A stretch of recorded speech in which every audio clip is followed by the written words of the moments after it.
Tôt ce matin, son avion s'est posé sur la base militaire de San Antonio, au Texas. Travis King, ce soldat américain que l'on voit débarquer sur ces images, avait fui en Corée du Nord depuis le mois de juillet.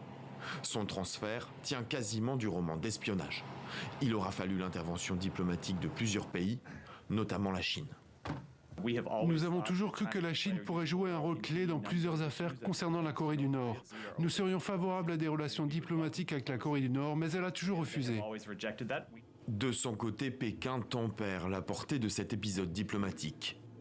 À la demande de la Corée du Nord et des États-Unis, la Chine a apporté son assistance dans un esprit humanitaire.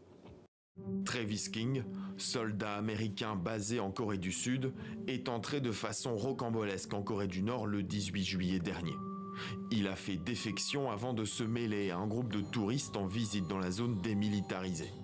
Le militaire de 23 ans craignait des sanctions disciplinaires après avoir causé une rixe dans un bar de Séoul. Intercepté en Corée du Nord, Pyongyang informe via la Suède après quelques semaines vouloir libérer Travis King. La Chine est alors l'unique point de passage. Il fallait bien que ce ressortissant américain sorte et il est sorti par le territoire chinois puisqu'il ne pouvait pas sortir par le territoire sud-coréen. Que les deux pays ont un intérêt à envoyer un message clair sur le fait qu'ils sont capables de discuter. Travis King est le 7e soldat américain à passer en Corée du Nord.